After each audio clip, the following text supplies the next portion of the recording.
हाँ जी विद्यार्थियों, सारिਆਂ ਨੂੰ सत श्री अकाल।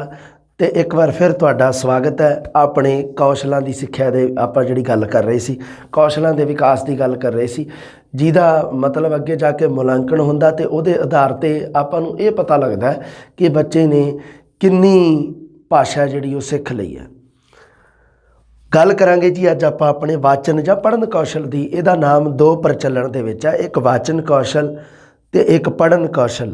दोनों का ही एग्जामिनर की मर्जी है, कोई भी नाम बोल सकता हो तो कोई भी नाम लिख सकता है। एग्जाम दे विच कोई भी मतलब प्रश्न ये संबंधी पूछे जाते हैं तो अगे भी पूछे जाएंगे। अगे प्रश्न तुहानूं इहदे विचों 2 या 3 मिल जाएंगे, कोई दिक्कत नहीं है। अच्छा हुण इहदे विच ध्यान रखने वाली गल है, सब तो पहला तो यही पॉइंट रखियो भी वाचन जां पढ़न कौशल की सिक्ख्या, वाचन कौशल की सिक्ख्या जां पढ़न कौशल की सिक्ख्या। सब तो पहला रखा करो शाब्दिक अर्थ का ध्यान। सब तो पहला अपना गल है भी वाचन कौशल की सिक्ख्या है की है, ये चीज़ की है, बला की है। हाँ देखो, वाचन कौशल का भाव है अखरां का लिपिबद्ध ज्ञान प्राप्त करना। इनू कहा जाता है वाचन कौशल, लिखे हुए नू पढ़ना। अगर मैं सधारण शब्दां ते गल करां तो आ लिखिया होया कुछ मैं इनू पढ़ रहा, ये मैं की कर रहा, वाचन कर रहा। इनू की कहा जाता है, वाचन। हाँ, अखरां का लिपिबद्ध ज्ञान प्राप्त करना।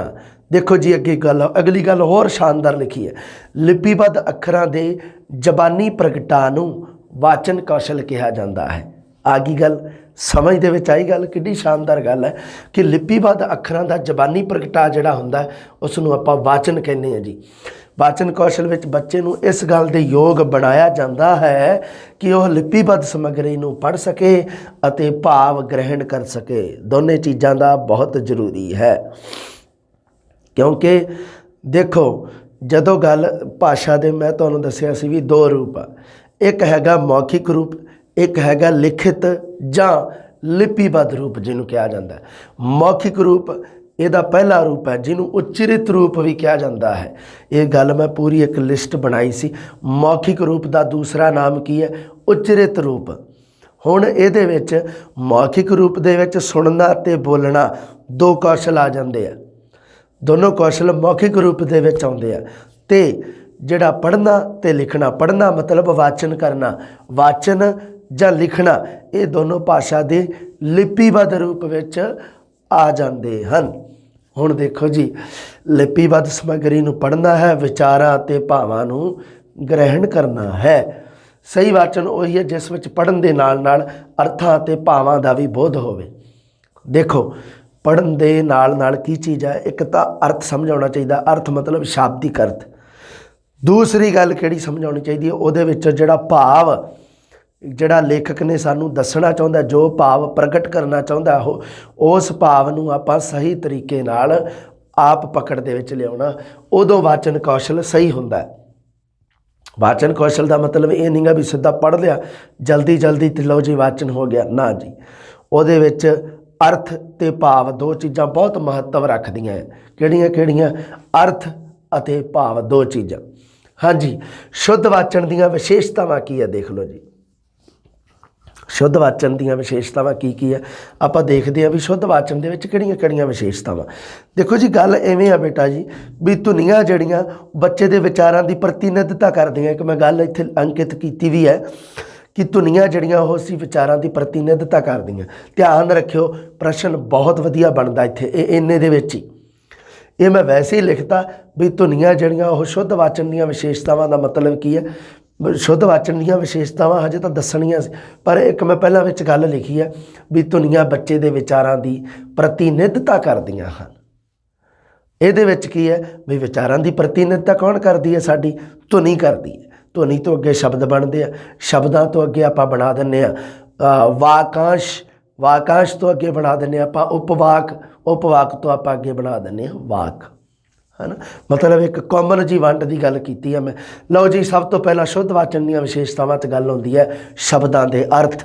पहली गल, जिन्ना चिर जो असीं पढ़ रहे हैं उहदा अर्थ जेकर सानू समझ नहीं आ रहा, वो वाचन साडा किसी काम दा नहीं। गल नूं चेते रखियो इसनूं। शब्दां दे अर्थ का मतलब यह है भी वाचन दे विच पढ़न दे नाल नाल अर्थां दा भी पता होवे। ਵਾਚਨ ਕਿਰਿਆ ਦੇ ਵਿੱਚ ਕੀ ਹੁੰਦਾ ਹੈ, ਸ਼ਬਦਾਂ ਦੇ ਨਾਲ ਅਰਥ ਧੁਨੀ ਵੀ ਹੁੰਦੀ ਹੈ। ਦੋਨੇ ਚੀਜ਼ਾਂ, ਇੱਕ ਸ਼ਬਦ ਧੁਨੀ ਤੇ ਇੱਕ ਉਹਦੀ ਅਰਥ ਧੁਨੀ, ਦੋਨੋਂ ਨਾਲ ਨਾਲ ਚੱਲਦੀਆਂ ਹਨ ਵਾਚਨ ਦੇ ਵਿੱਚ। ਅਗਰ ਦੋਨਾਂ ਦੇ ਵਿੱਚੋਂ ਕੋਈ ਇੱਕ ਮਿਸਿੰਗ ਹੈ ਤਾਂ ਉਹ ਸਹੀ ਵਾਚਨ ਨਹੀਂ ਹੈ। ਮਤਲਬ ਕੀ ਹੈ ਵੀ ਸ਼ਬਦਾਂ ਦੇ ਅਰਥ ਸਾਨੂੰ ਧਿਆਨ ਦੇ ਵਿੱਚ ਆਉਣੇ ਚਾਹੀਦੇ ਆ ਨਾਲ ਨਾਲ।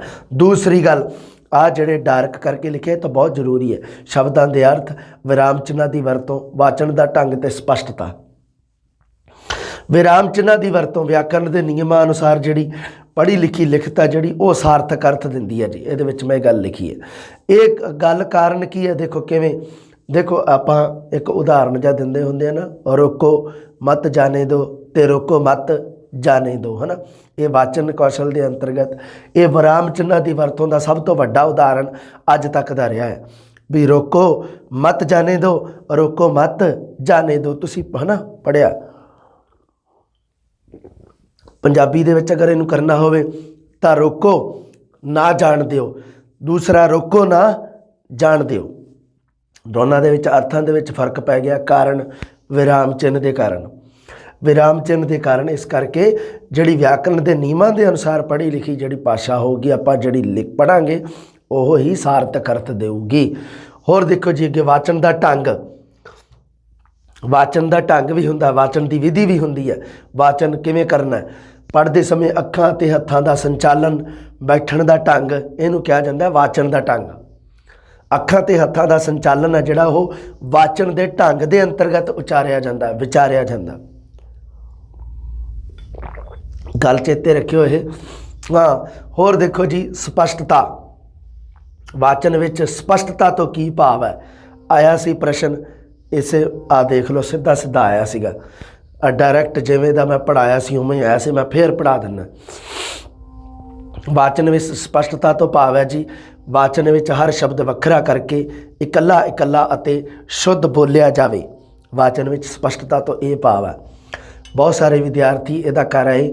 ਇੱਕ ਉਹਨੇ ਹੋਰ ਆਪਸ਼ਨ ਪਾਇਆ ਸੀਗਾ ਵੀ ਵਾਚਨ ਵਿੱਚ ਹਰ ਸ਼ਬਦ ਵੱਖਰਾ ਕਰਕੇ ਇਕੱਲਾ ਇਕੱਲਾ ਅਤੇ ਸ਼ੁੱਧ ਸਮਝਿਆ ਜਾਵੇ। ਇੱਕ ਨੇ ਆਹ ਆਪਸ਼ਨ ਪਾਤਾ, ਵਿਦਿਆਰਥੀ ਜੀ ਸਮਝਿਆ ਜਾਵੇ ਨੂੰ ਕਰ ਆਵੇ, ਪਰ ਵਾਚਨ ਦਾ ਸੰਬੰਧ ਬੋਲਣ ਨਾਲ ਆ। ਠੀਕ ਹੈ, ਸਮਝਣਾ ਵੀ ਜ਼ਰੂਰੀ ਹੈ, ਪਰ ਸਮਝਣਾ ਇੱਕ ਵਾਰੀ ਬਾਅਦ ਦੀ ਗੱਲ ਹੈ। ਪਹਿਲਾਂ ਕੀ ਆਉਂਦਾ ਵਾਚਨ ਦੇ ਵਿੱਚ, ਵਾਚਨ ਦੇ ਵਿੱਚ ਸਭ ਤੋਂ ਪਹਿਲਾਂ ਆਉਂਦਾ ਬੋਲਣਾ। ਸਭ ਤੋਂ ਪਹਿਲਾਂ ਕੀ ਆਉਂਦਾ, ਬੋਲਣਾ। ਸਭ ਤੋਂ ਪਹਿਲਾਂ ਕੀ ਆਉਂਦਾ ਬੇਟਾ ਜੀ, ਬੋਲਣਾ ਵਾਚਨ ਦੇ ਵਿੱਚ। ਉਸ ਤੋਂ ਬਾਅਦ ਸਮਝਣਾ। ਸਭ ਤੋਂ ਪਹਿਲਾਂ ਮਤਲਬ ਵੀ ਸ਼ਬਦਾਂ ਦੀ ਪਹਿਚਾਣ ਕਰਨੀ। ਵਾਚਨ ਕਿਵੇਂ ਕਰਦੇ ਹਾਂ ਆਪਾਂ, ਅਰੇ ਵਾਚਨ ਕਰਨ ਦਾ ਇਹੀ ਤਰੀਕਾ ਨਾ, ਜਦੋਂ ਤਾਂ ਆਪਾਂ ਐਕਸਪਰਟ ਹੋ ਗਏ ਵਾਚਨ ਕਰਨ 'ਚ, ਉਦੋਂ ਦੀ ਗੱਲ ਹੋਰ ਹੈ। ਜਦੋਂ ਬੱਚਾ ਵਾਚਨ ਕਰੂਗਾ, ਜਦੋਂ ਇੱਕ ਛੋਟਾ ਬੱਚਾ ਵਾਚਨ ਕਰੇਗਾ ਉਦੋਂ ਕੀ ਕਰੇਗਾ ਉਹ ਦੇਖੋ, ਸਭ ਤੋਂ ਪਹਿਲਾਂ ਉਹ ਅੱਖਰਾਂ ਨੂੰ ਵੇਖੇਗਾ, ਸ਼ਬਦ ਦੀ ਪਹਿਚਾਣ ਕਰੇਗਾ, ਉਸ ਤੋਂ ਬਾਅਦ ਬੋਲੇਗਾ, ਫਿਰ ਉਸ ਦਾ ਅਰਥ ਸਮਝੇਗਾ। ਇਸ ਕਰਕੇ ਸਮਝਣ ਦੀ ਗੱਲ ਬਾਅਦ ਵਿੱਚ ਹੈ। ਸਪਸ਼ਟਤਾ ਤੋਂ ਭਾਵ ਹੈ ਵੀ ਸ਼ੁੱਧ ਬੋਲਿਆ ਜਾਵੇ, ਕਿਉਂਕਿ ਸਪਸ਼ਟਤਾ ਸਮਝਣ ਵਿੱਚ ਨਹੀਂ, ਸਪਸ਼ਟਤਾ ਬੋਲਣ ਦੇ ਵਿੱਚ ਹੈ ਬੇਟਾ ਜੀ। ਇਹ ਗੱਲ ਚੇਤੇ ਰੱਖਿਓ। ਐਵੇਂ ਦੇ ਪ੍ਰਸ਼ਨ ਬੜੇ ਬਣਦੇ ਆ। ਅਤੇ ਆਹ ਪ੍ਰਸ਼ਨ ਬਈ ਆਪਣੀ ਬੁੱਕ ਦੇ ਵਿੱਚੋਂ ਆਇਆ ਸੀ। ਆਪਣੀ ਬੁੱਕ ਦੇ ਵਿੱਚੋਂ ਬਹੁਤ ਪ੍ਰਸ਼ਨ ਆਏ ਸੀਗੇ। ਆਪਣੀ ਬੁੱਕ ਆ ਜਾਣੀ ਹੈ ਜਲਦੀ ਮਾਰਕੀਟ ਦੇ ਵਿੱਚ। ਚਲੋ ਗੱਲ ਇਹਦੇ 'ਤੇ ਬਾਅਦ 'ਚ ਕਰਾਂਗੇ। ਵਾਚਨ ਦੀ ਪਰਿਭਾਸ਼ਾ ਦੇਖ ਲਓ ਪਹਿਲਾਂ ਤੇ, ਕਿਉਂਕਿ ਮੈਂ ਕਿਹਾ ਵਾਚਨ ਅਤੇ ਵਾਚਨ ਵਾਲਾ ਕੰਮ ਤਾਂ ਬਾਹਲਾ ਜ਼ਰੂਰੀ ਹੈ। ਵਾਚਨ ਦੀਆਂ ਪਰਿਭਾਸ਼ਾਵਾਂ ਵੀ ਆਪਾਂ ਨੂੰ ਜ਼ਰੂਰੀ ਚਾਹੀਦੀਆਂ। ਹੁਣ ਦੇਖੋ ਜੀ ਕੈਥਰੀਨ ਔਕਨਰ ਕੀ ਕਹਿੰਦਾ, ਕਹਿੰਦਾ ਜੀ ਵਾਚਨ ਉਹ ਜਟਲ ਪ੍ਰਕਿਰਿਆ ਹੈ ਜਿਸ ਵਿੱਚ ਦੇਖਣ, ਸੁਣਨ ਅਤੇ ਸੰਚਾਰ ਸਰਕਟਾਂ ਦਾ ਦਿਮਾਗ ਦੇ ਸਿੱਖਣ ਕੇਂਦਰ ਨਾਲ ਸੰਬੰਧ ਨਿਹਿਤ ਹੈ। ਮਤਲਬ ਉਸ ਦੇ ਅੰਦਰ ਸਮੋਇਆ ਹੋਇਆ, ਨਿਹਿਤ ਆਪਾਂ ਕਹਿ ਦਿੰਦੇ ਜਿਹਨੂੰ। ਕੈਥਰੀਨ ਔਕਨਰ ਦੀ ਪਰਿਭਾਸ਼ਾ ਨੂੰ ਹੂਬਹੂ ਯਾਦ ਰੱਖਿਓ। ਐਵੇਂ ਦਾ ਪ੍ਰਸ਼ਨ 1 ਜਾਂ 2 ਐਗਜ਼ਾਮ ਦੇ ਵਿੱਚ ਹੁੰਦੇ ਹੈ ਇਸ ਤਰ੍ਹਾਂ ਦੇ ਪਰਿਭਾਸ਼ਾ ਵਾਲੇ ਤਾਂ ਮੈਂ ਸਾਰੇ ਕਰਵਾਊਂਗਾ ਤੁਹਾਨੂੰ, ਜਿੰਨੇ ਮੇਰੀ ਨਿਗਾਹ 'ਚ ਆਉਂਦੇ ਗਏ। ਕਿਉਂਕਿ ਆ ਜਿਹੜੀ ਇੱਕ ਪਿਛਲਾ ਜਿਹੜਾ ਹੋਇਆ ਸੀ ਰੀਟ ਵਾਲਾ ਜਿਹੜਾ ਕੈਂਸਲ ਹੋਇਆ ਵਾ, ਉਹਦੇ ਵਿੱਚ ਇੱਕ ਇਸ ਤਰ੍ਹਾਂ ਦੀ ਪਰਿਭਾਸ਼ਾ ਸੀਗੀ ਜਿਹੜੀ ਅਲੱਗ ਜੀ ਸੀਗੀ, ਉਹ ਮੈਨੂੰ ਵੀ ਰਾਸ ਨਹੀਂ ਆਈ। ਫਿਰ ਮੈਂ ਕਿਹਾ ਕਿਉਂ ਨਾ, ਸ਼ਾਨਦਾਰ ਪਰਿਭਾਸ਼ਾਵਾਂ ਸਾਰੀਆਂ ਕਰਵਾ ਕੇ ਛੱਡਾਂਗੇ ਤੁਹਾਨੂੰ। ਡੈਨ ਮਾਈਲ ਕਹਿੰਦਾ ਵਾਚਨ ਅਤੇ ਲਿਖਤ ਦੀ ਤੁਲਨਾ ਕਰ ਰਿਹਾ। ਡੈਨ ਮਾਈਲ ਦੋਨਾਂ ਤਰੀਕਾਂ ਦੀ, ਪੜ੍ਹਨਾ ਅਤੇ ਲਿਖਣਾ ਦੋਨਾਂ ਦੀ। ਡੈਨ ਮਾਈਲ ਕਹਿੰਦਾ ਕਿ ਲਿਖਣ ਵਿੱਚ ਮੌਖਿਕ ਭਾਸ਼ਾ ਨੂੰ ਸਥਾਈ ਰੂਪ ਦਿੱਤਾ ਜਾਂਦਾ ਹੈ। ਜਦੋਂ ਆਪਾਂ ਲਿਖ ਦਿੰਦੇ ਹਾਂ ਇਹਦਾ ਮਤਲਬ ਮੌਖਿਕ ਭਾਸ਼ਾ ਨੂੰ ਆਪਾਂ ਸਥਾਈ ਰੂਪ ਦੇਤਾ, ਕਿਉਂਕਿ ਲਿਖਣਾ ਸਥਾਈ ਹੁੰਦਾ ਹੈ। ਅੱਛਾ, ਉਸ ਤੋਂ ਬਾਅਦ ਜਦੋਂ ਕਿ ਵਾਚਨ ਵਿੱਚ ਇਸ ਤੋਂ ਉਲਟ ਕੀਤਾ ਜਾਂਦਾ ਹੈ। ਵਾਚਨ ਦੇ ਵਿੱਚ ਆਪਾਂ ਉਸ ਲਿਖੇ ਹੋਏ ਨੂੰ ਦੁਬਾਰੇ ਅਸਥਾਈ ਰੂਪ ਦੇ ਦਿੰਦੇ ਹਾਂ। ਇਹ ਗੱਲ ਕਿਹਨੇ ਆਖੀ? ਡੈਨ ਮਾਈਲ ਨੇ। ਹੁਣ ਆ ਗਿਆ ਜੀ ਲੂਇਸ। ਲੂਇਸ ਕੀ ਕਹਿੰਦਾ? ਵਾਚਨ ਇੱਕ ਸਾਧਨ ਹੈ। ਸਾਧਨ ਦੀ ਗੱਲ ਕੌਣ ਕਰੂਗਾ? ਲੂਇਸ ਕਹਿੰਦਾ ਵੀ ਵਾਚਨ ਇੱਕ ਸਾਧਨ ਹੈ ਜਿਸ ਦੇ ਮਾਧਿਅਮ ਦੁਆਰਾ ਬੱਚਾ ਸੰਪੂਰਨ ਮਾਨਵਤਾ ਦੀ ਸੰਚਿਤ ਗਿਆਨ ਰਾਸ਼ੀ ਨਾਲ ਪਰਿਚਿਤ ਹੁੰਦਾ ਹੈ। ਬਹੁਤ ਇੰਪੋਰਟੈਂਟ ਪਰਿਭਾਸ਼ਾ। ਆਹ ਪਰਿਭਾਸ਼ਾ ਪਤਾ ਨਹੀਂ ਕਿੰਨੀ ਕੁ ਵਾਰੀ ਐਗਜ਼ਾਮ ਦੇ ਵਿੱਚ ਰਿਪੀਟ ਹੋ ਗਈ ਆ, ਤੇ ਰਿਪੀਟ ਹੁੰਦੀ ਰਹੂਗੀ। ਗੱਲ ਨੂੰ ਚੇਤੇ ਰੱਖਿਓ, ਤਿੰਨਾਂ ਦੀ ਪਰਿਭਾਸ਼ਾ ਚੇਤੇ ਰੱਖਣੀ ਹੈ ਤੁਸੀਂ। ਹੁਣ ਦੇਖੋ ਜੀ, ਆ ਪਰਿਭਾਸ਼ਾ ਨਹੀਂ ਗੀ ਕਿਸੇ ਦੀ, ਮੈਂ ਵੈਸੇ ਹੀ ਲਿਖਤੀ ਨਾਲ।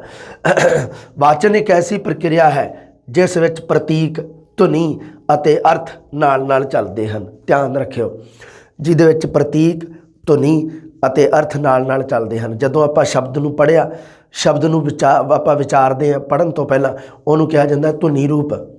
ਉਹਦੇ ਨਾਲ ਨਾਲ ਆਪਾਂ ਨੂੰ ਉਸ ਸ਼ਬਦ ਸੰਬੰਧੀ ਚਿੱਤਰ ਉਦੋਂ ਹੀ ਜਸਟ ਹੀ ਚੇਤੇ ਆ ਜਾਂਦੀ ਆ ਵੀ ਕਿਹਦੇ ਬਾਰੇ ਗੱਲ ਕਰ ਰਿਹਾ। ਉਹਨੂੰ ਕੀ ਕਿਹਾ ਜਾਂਦਾ? ਇਹਦੇ ਵਿੱਚ ਪ੍ਰਤੀਕ। ਪ੍ਰਤੀਕ, ਧੁਨੀ ਅਤੇ ਅਰਥ ਨਾਲ ਨਾਲ ਚੱਲਦੇ ਆ। ਬਹੁਤ ਇੰਪੋਰਟੈਂਟ ਗੱਲ ਹੈ ਇਹ, ਧਿਆਨ ਰੱਖਿਓ। ਜਿਵੇਂ ਇੱਥੋਂ ਐਗਜ਼ਾਮੀਨਰ ਦੇ ਸਪਸ਼ਟਤਾ ਵਿੱਚੋਂ ਪ੍ਰਸ਼ਨ ਬਣਾਇਆ ਸੀ ਨਾ, ਤੇ ਉਵੇਂ ਇਹਦੇ ਵਿੱਚੋਂ ਵੀ ਪ੍ਰਸ਼ਨ ਬਣਦਾ। ਇੱਕ ਐਸੀ ਪ੍ਰਕਿਰਿਆ ਹੈ ਜਿਸ ਵਿੱਚ ਪ੍ਰਤੀਕ, ਧੁਨੀ ਅਤੇ ਅਰਥ ਤਿੰਨੋਂ ਚੀਜ਼ਾਂ ਨਾਲ ਨਾਲ ਚੱਲਦੀਆਂ ਬੇਟਾ ਜੀ। ਪ੍ਰਤੀਕ, ਧੁਨੀ, ਅਰਥ। ਪ੍ਰਤੀਕ, ਧੁਨੀ, ਅਰਥ। ਰੱਟ ਲਿਓ, ਇਸ ਚੀਜ਼ ਨੂੰ ਕਲੀਅਰ ਕਰ ਲਿਓ ਪੂਰੀ। ਵਾਚਨ ਵਿੱਚ ਕੀ ਕਰਦਾ ਅਧਿਆਪਕ? ਬੱਚੇ ਨੂੰ ਪਹਿਲਾਂ ਲਿਪੀਬੱਧ ਅੱਖਰਾਂ ਦਾ ਗਿਆਨ ਕਰਾਉਂਦਾ। ਦੇਖੋ ਕ੍ਰਮ ਕਿਵੇਂ ਆ, ਕ੍ਰਮ ਨੂੰ ਚੇਤੇ ਰੱਖਿਓ। ਇੱਥੇ ਪ੍ਰਸ਼ਨ ਬਹੁਤ ਬਣਦੇ ਆ, ਅਣਗਿਣਤ ਪ੍ਰਸ਼ਨ ਬਣਦੇ ਆ। ਜਿੱਥੇ ਜਿੱਥੇ ਮੈਂ ਕਹਿਦਾ ਨਾ ਇੱਥੇ ਪ੍ਰਸ਼ਨ ਬਣਦਾ, ਬਸ ਸਮਝੋ ਐਗਜ਼ਾਮੀਨਰ ਉਹ ਪ੍ਰਸ਼ਨ ਨੂੰ ਚੱਕੂਗਾ। ਤੁਸੀਂ ਐ ਸਮਝ ਲਿਓ ਬਸ ਸਿੱਧਾ। ਇਸ ਮੌਕੇ ਮੈਨੂੰ ਤੁਸੀਂ ਐਗਜ਼ਾਮੀਨਰ ਸਮਝੋ, ਬਸ ਗੱਲ ਕਲੀਅਰ ਕਰੋ। ਹਾਂ, ਵਾਚਨ ਵਿੱਚ ਅਧਿਆਪਕ ਬੱਚੇ ਨੂੰ ਪਹਿਲਾਂ ਲਿਪੀਬੱਧ ਅੱਖਰਾਂ ਦਾ ਗਿਆਨ ਕਰਾਉਂਦਾ। ਵਾਚਨ ਬੱਚਾ ਕਿਵੇਂ ਸਿੱਖਦਾ? ਸਭ ਤੋਂ ਪਹਿਲਾਂ ਲਿਪੀਬੱਧ ਅੱਖਰਾਂ ਦਾ ਗਿਆਨ ਹੋ ਗਿਆ ਉਹਨੂੰ। ਜਿਹੜੇ ਲਿਖੇ ਹੋਏ ਅੱਖਰ ਉਹਨਾਂ ਨੂੰ ਵਰਨਮਾਲਾ ਦੇ ਰੂਪ ਵਿੱਚ ਬੱਚਾ ਕਿਵੇਂ ਵੀ ਹੈ ਨਾ ਕਰਕੇ ਆਪਾਂ ਉਹਨੂੰ ਪੂਰੀ ਤਿਆਰੀ ਕਰਾ ਦਿੰਦੇ ਹਾਂ। ਦੂਸਰੀ, ਉਸ ਤੋਂ ਬਾਅਦ ਫਿਰ ਅੱਖਰਾਂ ਨੂੰ ਜੋੜ ਕੇ ਸ਼ਬਦਾਂ ਦੀ ਪਹਿਚਾਣ ਕਰਾਉਂਦਾ ਹੈ। ਅੱਖਰਾਂ ਦਾ ਗਿਆਨ ਹੋ ਗਿਆ। ਅੱਖਰਾਂ ਤੋਂ ਉਸ ਤੋਂ ਬਾਅਦ ਕੀ ਹੋਇਆ? ਸੰਸਲੇਸ਼ਣ ਵਿਧੀ ਦੀ ਵਰਤੋਂ ਕੀਤੀ ਅਧਿਆਪਕ ਨੇ। ਸੰਸਲੇਸ਼ਣ ਵਿਧੀ ਦੀ ਜਿਵੇਂ ਹੀ ਵਰਤੋਂ ਕੀਤੀ, ਉਦੋਂ ਕੀ ਹੋਇਆ ਬੇਟਾ ਜੀ? ਅੱਖਰਾਂ ਨੂੰ ਜੋੜ ਕੇ ਕੀ ਬਣ ਗਿਆ? ਸ਼ਬਦ। ਤੇ ਉਹਨਾਂ ਸ਼ਬਦਾਂ ਨੂੰ ਕੀ? ਸ਼ਬਦਾਂ ਦੀ ਪਹਿਚਾਣ ਤੋਂ ਬਾਅਦ ਸ਼ਬਦ ਨੂੰ ਪੜ੍ਹਨਾ ਸਿਖਾਉਂਦਾ ਹੈ। ਸ਼ਬਦ ਦੀ ਪਹਿਚਾਣ, ਪਹਿਲਾਂ ਅੱਖਰਾਂ ਦਾ ਲਿਪੀਬੱਧ ਗਿਆਨ। ਅੱਖਰਾਂ ਦੀ ਲਿਪੀ ਦਾ ਮਤਲਬ ਵੀ ਵਰਨਮਾਲਾ ਦੇ ਨਾਲ ਸੰਬੰਧਿਤ। ਬੱਚੇ ਨੂੰ ਸਾਰੇ ਮਤਲਬ ਅੱਖਰ ਆ ਜਿਹੜੇ ਉਹ ਪੂਰੇ ਦੇ ਪੂਰੇ ਉਹਨਾਂ ਦੀ ਜਾਣਕਾਰੀ, ਅੱਖਰਾਂ ਦਾ ਲਿਪੀਬੱਧ ਗਿਆਨ ਹੋ ਗਿਆ। ਦੂਸਰਾ, ਅੱਖਰਾਂ ਨੂੰ ਸੰਸਲੇਸ਼ਣ ਵਿਧੀ ਦੇ ਨਾਲ ਸ਼ਬਦਾਂ ਦੇ ਵਿੱਚ ਫਿਰ ਬੱਚੇ ਨੂੰ ਪੂਰੇ ਸ਼ਬਦ ਨੂੰ ਫਿਰ ਉਹ ਕੀ ਕਰੇਗਾ? ਪੂਰੇ ਸ਼ਬਦ ਦੀ ਪਹਿਚਾਣ ਕਰੇਗਾ। ਪਛਾਣ ਜਿਹਨੂੰ ਆਪਾਂ ਕਹਿ ਦਿੰਦੇ ਹਾਂ, ਪਛਾਣ ਕਰੇਗਾ। ਫਿਰ ਉਹ ਪੜ੍ਹੇਗਾ ਉਸ ਸ਼ਬਦ ਨੂੰ। ਇੱਕ ਦੇਖ ਲਓ ਸਧਾਰਨ ਕਿਸਮ ਦਾ ਵਾਚਨ ਦੇ ਵਿੱਚ ਬਹੁਤ ਇੰਪੋਰਟੈਂਟ ਚੀਜ਼ ਆ। ਦੇਖ ਲਓ, ਇਹਨੂੰ ਮਾੜਾ ਜਿਹਾ ਵੀ ਅੱਗੇ ਪਿੱਛੇ ਕਰਕੇ ਪ੍ਰਸ਼ਨ ਪੁੱਛ ਸਕਦਾ ਉਹ, ਹੈ ਨਾ। ਅਤੇ ਆਪਾਂ ਨੂੰ ਭੁਲੇਖਾ ਪੈ ਸਕਦਾ ਇੱਥੇ। ਮੰਨ ਲਓ ਐਂ ਹੀ ਲਿਖਦੇ ਵੀ ਸਭ ਤੋਂ ਪਹਿਲਾਂ ਬੱਚਾ ਸ਼ਬਦਾਂ ਦੀ ਪਹਿਚਾਣ, ਮੰਨ ਲਓ ਵੀ ਐਵੇਂ ਲਿਖਣਾ। ਪ੍ਰਸ਼ਨ ਦੇਖੋ ਕਿਵੇਂ ਬਣਾਊਗਾ ਵੀ ਵਾਚਨ ਦੀ ਪ੍ਰਕਿਰਿਆ ਕਿਵੇਂ ਦੀ ਹੈ? ਵਾਚਨ ਦੀ ਪ੍ਰਕਿਰਿਆ ਹੈ, ਪ੍ਰਸ਼ਨ ਬਣ ਗਿਆ। ਲਓ ਜੀ, ਉਹਨੇ ਆਪਸ਼ਨ ਪਹਿਲਾਂ ਹੀ ਪਾਤਾ ਵੀ ਸਭ ਤੋਂ ਪਹਿਲਾਂ ਸ਼ਬਦਾਂ ਦੀ ਪਹਿਚਾਣ ਕਰਦਾ ਹੈ। ਉਸ ਤੋਂ ਬਾਅਦ ਕੀ ਕਰਦਾ ਹੈ ਉਹ? ਇੱਥੇ ਸਭ ਤੋਂ ਪਹਿਲਾਂ ਉਹਨੇ ਕੀ ਲਿਖਤਾ? ਸ਼ਬਦਾਂ ਦੀ ਪਛਾਣ ਕਰਦਾ ਹੈ। ਫਿਰ ਅੱਖਰਾਂ ਨੂੰ ਤੋੜ ਕੇ ਅੱਖਰਾਂ ਦਾ ਗਿਆਨ, ਅੱਖਰਾਂ ਦਾ ਨੌਲੇਜ ਹੁੰਦਾ ਹੈ। ਉਸ ਤੋਂ ਬਾਅਦ ਉਸ ਨੂੰ ਪੜ੍ਹਦਾ ਹੈ। ਅਤੇ ਉਹ ਦੂਜਾ ਆਪਸ਼ਨ ਉਹਨੇ ਆ ਪਾਤਾ ਵੀ ਪਹਿਲਾਂ ਅੱਖਰਾਂ ਦਾ ਗਿਆਨ ਕਰੂਗਾ, ਫਿਰ ਉਹਨਾਂ ਨੂੰ ਜੋੜ ਕੇ ਸ਼ਬਦਾਂ ਦੀ ਪਹਿਚਾਣ ਕਰੂਗਾ। ਅਤੇ ਬਸ ਆਪਾਂ ਇੱਥੇ ਭੁਲੇਖਾ ਖਾ ਜਾਵਾਂਗੇ। ਉਦੋਂ ਹੀ ਆਪਾਂ ਕਹਾਂਗੇ ਵੀ ਲਓ ਜੀ ਹੁਣ ਇੱਥੇ ਮਾਰੇ ਗਏ ਵੀ ਕੀ ਆ, ਕੋਈ ਪਤਾ ਨਹੀਂ। ਪਹਿਲੇ ਆਪਸ਼ਨ ਨੂੰ ਹੀ ਆਪਾਂ ਕਈ ਵਾਰੀ ਅਮੂਮਨ ਸਹੀ ਕਰ ਦਿੰਦੇ ਹਾਂ ਵੀ ਪਹਿਲਾਂ ਹੀ ਹੋਊਗਾ। ਕਈ ਵਾਰੀ ਦੂਜਿਆਂ ਤੀਜਿਆਂ ਤੱਕ ਜਾਂਦੇ ਹੀ ਨਹੀਂ ਆਪਾਂ। ਕਈ ਵਾਰੀ ਇਹ ਵੀ ਤੁਸੀਂ ਧਿਆਨ ਰੱਖਿਆ ਕਰੋ ਮਾੜਾ ਜਿਹਾ, ਕਾਹਲੇ ਨਾ ਪਿਆ ਕਰੋ। ਐਗਜ਼ਾਮੀਨਰ ਨੇ ਜਿਹੜੇ 4 ਆਪਸ਼ਨ ਪਾਏ ਹੁੰਦੇ ਆ ਨਾ, ਉਹ ਐਵੇਂ ਨਹੀਂ ਪਾਏ ਹੁੰਦੇ, ਉਹ ਬੜਾ ਸੋਚ ਸਮਝ ਕੇ ਪਾਏ ਹੁੰਦੇ ਆ ਬੇਟਾ ਜੀ। ਉਹਨਾਂ 'ਤੇ 4 'ਤੇ ਜਾਣਾ ਬਹੁਤ ਜ਼ਰੂਰੀ ਹੈ। ਠੀਕ ਹੈ, ਤੁਹਾਨੂੰ ਲੱਗਦਾ ਹੋਊਗਾ ਵੀ ਪਹਿਲਾ ਹੀ ਆਪਸ਼ਨ ਸਹੀ ਹੈ। ਨਾ ਜੀ, ਹਜੇ ਨਹੀਂ, ਅਜੇ ਦੂਜੇ 'ਤੇ, ਤੀਜੇ 'ਤੇ, ਫਿਰ ਚੌਥੇ 'ਤੇ। ਕਿਉਂਕਿ ਕਈ ਵਾਰੀ ਮੈਂ ਦੇਖਿਆ ਪ੍ਰਸ਼ਨ ਹੀ ਐਵੇਂ ਦਾ ਬਣ ਜਾਂਦਾ ਬਈ ਜਿਹਦੇ ਵਿੱਚ ਮਤਲਬ ਵੀ ਢੁੱਕਵਾਂ ਯੁੱਗ ਹੈ ਜਿਹੜਾ ਪੂਰਾ, ਜਿਵੇਂ ਦਾ ਪ੍ਰਸ਼ਨ ਪੁੱਛਿਆ ਅਤੇ ਐਂ ਲੱਗਦਾ 4 ਆਪਸ਼ਨ ਹੀ ਸਹੀ ਹੈ। ਜਦੋਂ 4 ਆਪਸ਼ਨ ਸਹੀ ਆ, ਉਦੋਂ 4 ਦੇ ਵਿੱਚੋਂ ਪ੍ਰਸ਼ਨ ਦੇ ਸਭ ਤੋਂ ਨੇੜੇ ਕਿਹੜਾ ਆਪਾਂ ਉਹ ਪਤਾ ਕਰਨਾ ਹੁੰਦਾ ਹੈ। देख लो तरीके एग्जामिनर दे पुछण दे, है ना। ਉਹਦੇ 'ਚ ਸਭ ਤੋਂ ਨੇੜੇ ਕਿਹੜੀ ਗੱਲ ਆ, ਸਭ ਤੋਂ ਜ਼ਿਆਦਾ ਜ਼ੋਰ ਦੇ ਕੇ ਕਿਹੜੀ ਗੱਲ ਤੇ ਕੀਤਾ ਗਿਆ, ਬਸ ਆਪਣਾ ਉਹ ਪ੍ਰਸ਼ਨ, ਉਹ ਆਪਸ਼ਨ ਸਹੀ ਹੁੰਦਾ ਅਮੂਮਨ ਵੀ। ਅਕਸਰ ਇਹ ਪ੍ਰਸ਼ਨ ਸਹੀ ਐਵੇਂ ਸਹੀ ਕਰਨ ਦੇ ਤਰੀਕੇ ਹੁੰਦੇ ਆ, ਇਹ ਵੀ ਢੰਗ ਹੁੰਦੇ ਆ ਨਾ। ਕਈ ਵਾਰੀ ਵਿਦਿਆਰਥੀ ਆ ਜਿਹੜੇ ਉਹ ਜ਼ਿਆਦਾ ਮਤਲਬ ਨਹੀਂ ਮਿਹਨਤ ਕਰਦੇ, ਲੋਕੀ ਕਹਿ ਦਿੰਦੇ ਆ ਜੀ, ਹਊਗਾ ਬਣਾ ਦਿੰਦੇ ਆ ਨਾ ਲੋਕ ਹਊਗਾ ਬਣਾ ਦਿੰਦੇ ਆ। ਕਈ 16 ਘੰਟੇ 17 ਘੰਟੇ ਪੜ੍ਹਦੇ ਆ ਜੀ, ਅਸੀਂ 20 ਘੰਟੇ ਪੜ੍ਹਦੇ ਹਾਂ ਜੀ। ਕਿਉਂ ਵੀ ਥੋੜ੍ਹਾ ਪੜ੍ਹ ਲਓ, ਸੁਥਰਾ ਪੜ੍ਹ ਲਓ, ਚੰਗਾ ਪੜ੍ਹ ਲਓ, ਢੰਗ ਨਾਲ ਪੜ੍ਹ ਲਓ। 8-10 ਘੰਟੇ ਪੜ੍ਹੋ, ਢੰਗ ਨਾਲ ਪੜ੍ਹ ਲਓ ਉਸੇ ਚੀਜ਼ ਨੂੰ, ਹੈ ਨਾ। ਵੀ ਪੜ੍ਹਨ ਦੇ ਨਾਮ 'ਤੇ ਟਾਈਮ ਪਾਸ ਤਾਂ ਹਰ ਕੋਈ ਕਰੀ ਜਾਂਦਾ, ਇੰਨਾ ਕੋਈ ਪੜ੍ਹ ਵੀ ਨਹੀਂ ਸਕਦਾ। ਇਹ ਵੀ ਸੋਚਿਆ ਕਰੋ ਧਿਆਨ ਨਾਲ ਵੀ ਕੋਈ ਕਹਿੰਦਾ ਹੈ ਵੀ ਜੇ ਮੈਂ ਜੀ 18 ਤੋਂ 20 ਘੰਟੇ ਪੜ੍ਹਦੇ ਹਾਂ, ਸੋਚਿਆ ਤਾਂ ਕਰੋ ਵੀ ਇੰਨਾ ਟਾਈਮ ਕਿਵੇਂ ਪੜ੍ਹ ਗਿਆ ਹੈ ਨਾ। ਇਹ ਥੋੜ੍ਹੀਆਂ ਜਿਹੀਆਂ ਇਹ ਗੱਲਾਂ ਦੇ ਥੋੜ੍ਹਾ ਜਿਹਾ ਆਪਣੇ ਆਪ ਨੂੰ ਥੋੜ੍ਹਾ ਜਿਹਾ ਰੱਖਿਆ ਕਰੋ। ਜੋ ਤੁਸੀਂ ਹੋ ਬਾਹਰ, ਪਰਮਾਤਮਾ ਨੇ ਹਰ ਬੰਦੇ ਨੂੰ ਆਪਣੀ ਜਗ੍ਹਾ 'ਤੇ ਯੂਨੀਕ ਬਣਾਇਆ, ਯੂਨੀਕ। ਅਤੇ ਆਪਣੇ ਤੁਹਾਡੇ ਅੰਦਰ ਪਰਮਾਤਮਾ ਨੇ ਕੀ ਅਲੱਗ ਲੋਕਾਂ ਨਾਲੋਂ ਕੀ ਹੈ ਤੁਹਾਡੇ ਵਿੱਚ ਅਲੱਗ, ਉਸ ਚੀਜ਼ ਦੀ ਪਹਿਚਾਣ ਕਰੋ। ਬਸ ਉਹੀ ਚੀਜ਼ ਤੁਹਾਡੇ ਕੰਮ ਆਊਗੀ, ਉਸੇ ਚੀਜ਼ ਨੂੰ ਯੂਜ਼ ਕਰੋ ਤੁਸੀਂ। ਵਾਚਨ ਪ੍ਰਕਿਰਿਆ ਵਿੱਚ 2 ਗੱਲਾਂ ਬਹੁਤ ਜ਼ਰੂਰੀ ਹੁੰਦੀਆਂ ਜੀ। ਇੱਕ ਕਿਹੜੀਆਂ 2 ਗੱਲਾਂ, ਵਾਚਨ ਮੁਦਰਾ ਅਤੇ ਇੱਕ ਵਾਚਨ ਸ਼ੈਲੀ। ਵਾਚਨ ਦੇ ਵਿੱਚ ਕਿਹੜੀ ਮੁਦਰਾ, ਯੋਗ ਮੁਦਰਾ ਕਿ ਕਿਹੜੀ ਮੁਦਰਾ ਦੀ ਗੱਲ ਕੀਤੀ ਹੈ ਵਾਚਨ ਦੇ ਵਿੱਚ, ਆ ਦਿਓ ਜੀ। ਹਾਂ, ਪੰਕਤੀ ਨੂੰ ਪੜ੍ਹਨ ਸਮੇਂ ਸਾਡੀ ਨਿਗਾਹ ਇੱਕਦਮ ਇੱਕ ਸ਼ਬਦ ਤੋਂ ਦੂਸਰੇ ਸ਼ਬਦ ਤੱਕ ਜਿਹੜੀ ਉਛਲਦੀ ਹੋਈ ਅੱਗੇ ਵੱਧਦੀ ਹੈ। ਇਹ ਤੁਹਾਨੂੰ ਦੱਸਿਆ ਸੀਗਾ ਵੀ ਜਿਵੇਂ ਸੁਣਨ ਦੀ ਇਕਾਈ ਧੁਨੀਆਂ, ਬੋਲਣ ਦੀ ਇਕਾਈ ਵਾਕ ਅਤੇ ਲਿਖਣ ਦੀ ਇਕਾਈ ਅੱਖਰ ਅਤੇ ਬੋਲਣ ਦੀ ਇਕਾਈ ਹੁੰਦੀ ਹੈ ਸ਼ਬਦ। ਹੁਣ ਦੇਖੋ ਬੋਲਣ, ਆਪਾਂ ਕੋਈ ਸਾਹਮਣੇ ਇੱਕ ਪੰਕਤੀ ਲਾਈਨ ਲਿਖੀ ਹੈ ਜਦੋਂ ਉਹਦੇ ਵਿੱਚ ਵੇਖੋ ਤਰੀਕਾ ਕੀ ਹੁੰਦਾ ਵਾਚਨ ਮੁਦਰੇ 'ਚ। ਸਾਡੀ ਨਿਗਾਹ ਇੱਕਦਮ ਇੱਕ ਸ਼ਬਦ ਤੋਂ ਦੂਸਰੇ ਸ਼ਬਦ ਤੱਕ ਉਛਲਦੀ ਹੋਈ ਅੱਗੇ ਵੱਧਦੀ ਹੈ। ਅਰੇ ਐਵੇਂ ਹੀ ਹੈ ਨਾ, ਉਛਲਦੀ ਹੋਈ ਦਾ ਮਤਲਬ ਕੀ ਹੈ ਵੀ ਜਿਵੇਂ ਮੰਨ ਲਓ ਮੈਂ ਪੜ੍ਹਨਾ, ਪੰਕਤੀ ਨੂੰ ਪੜ੍ਹਨ ਸਮੇਂ ਸਾਡੀ ਨਿਗਾਹ ਇੱਕਦਮ ਇੱਕ ਸ਼ਬਦ ਤੋਂ ਦੂਸਰੇ, ਬਸ ਇੰਨੀ ਗੱਲ ਮੈਂ ਪੜ੍ਹੀ, ਇੰਨੀ ਪੰਕਤੀ। ਇਹਦੇ ਵਿੱਚ ਜਿਹੜਾ ਵਿੱਚ ਸਪੇਸ ਆ ਉਹਦੇ 'ਤੇ ਮੇਰੀ ਨਿਗਾਹ ਨਹੀਂ ਜਾ ਰਹੀ। ਉਛਲਦੀ ਹੋਈ ਦਾ ਮਤਲਬ ਇਹ ਆ ਵੀ ਵਿੱਚ ਜੋ ਵੀ ਹੈ ਉਹਦੇ 'ਤੇ ਨਿਗਾਹ ਨਹੀਂ ਜਾਊਗੀ ਮੇਰੀ। ਡਾਇਰੈਕਟ ਪੰਕਤੀ ਤੋਂ ਬਾਅਦ ਸਿੱਧੀ ਨੂੰਹ 'ਤੇ, ਨੂੰਹ ਤੋਂ ਬਾਅਦ ਸਿੱਧੀ ਪੜ੍ਹਨ 'ਤੇ, ਪੜ੍ਹਨ ਤੋਂ ਬਾਅਦ ਸਿੱਧੀ ਸਮੇਂ 'ਤੇ। ਇਹਨੂੰ ਕਿਹਾ ਜਾਂਦਾ ਦ੍ਰਿਸ਼ਟੀ ਦਾ ਕੇਂਦਰ ਪਹਿਲਾਂ ਇੱਕ ਸ਼ਬਦ ਬਣਦਾ ਹੈ ਜਿਸ ਨੂੰ ਦ੍ਰਿਸ਼ਟੀ ਕੇਂਦਰ ਆਖਦੇ ਹਨ। ਜਦੋਂ ਛੋਟੇ ਬੱਚੇ ਹੁੰਦੇ ਆ ਉਹਨਾਂ ਦਾ ਦ੍ਰਿਸ਼ਟੀ ਕੇਂਦਰ ਤਾਂ ਇੱਕ ਸ਼ਬਦ ਬਣਦਾ ਹੈ। ਛੋਟੇ ਬੱਚਿਆਂ ਦਾ ਇੱਕ ਸ਼ਬਦ ਦ੍ਰਿਸ਼ਟੀ ਕੇਂਦਰ ਹੁੰਦਾ, ਉਹ ਬਸ ਉਹ ਇੱਕ ਸ਼ਬਦ ਨੂੰ ਪੂਰੇ ਨੂੰ ਵੇਖ ਕੇ ਪੜ੍ਹਨਗੇ। ਅਤੇ ਦੂਸਰੇ ਤਰੀਕੇ ਵਿੱਚ ਕਿਵੇਂ ਇਹ ਕੇਂਦਰ 2-4 ਅੱਖਰ ਛੱਡ ਕੇ ਦੂਸਰਾ ਸ਼ਬਦ ਬਣ ਜਾਂਦੀ ਹੈ। ਜੋ 2 ਦ੍ਰਿਸ਼ਟੀ ਕੇਂਦਰਾਂ ਦੇ ਵਿਚਕਾਰ ਲੰਬਾਈ ਨੂੰ ਦ੍ਰਿਸ਼ਟੀ ਵਿਰਾਮ ਆਖਦੇ ਹਨ। ਤੁਸੀਂ ਨਾ ਇਸ ਚੀਜ਼ ਨੂੰ ਆਪ ਪੜ੍ਹ ਕੇ ਆਪਣੇ 'ਤੇ ਲਾਗੂ ਕਰਕੇ ਦੇਖਿਓ। ਆਪਾਂ ਕੀ ਹੈ ਦੇਖੋ, ਤੁਸੀਂ ਐਂ ਤਾਂ ਹੈ ਨਹੀਂ ਵੀ ਪੰਕਤੀ 'ਤੇ ਅੜ ਗਏ, ਫਿਰ ਤੁਸੀਂ ਨੂੰ, ਫਿਰ ਤੁਸੀਂ ਪੜ੍ਹਨ, ਫਿਰ ਤੁਸੀਂ ਸਮੇਂ। ਆਪਣੀ ਨਿਗਾਹ ਕੀ ਕਰਦੀ ਆ, ਆਪਣੀ ਨਿਗਾਹ ਜਿਹੜੀ ਉਹ ਬਹੁਤ ਸਾਰੇ ਅੱਖਰਾਂ ਨੂੰ ਇੱਕ ਸਮੂਹ ਦੇ ਵਿੱਚ ਪਕੜ ਕਰਦੀ ਹੈ ਨਾ।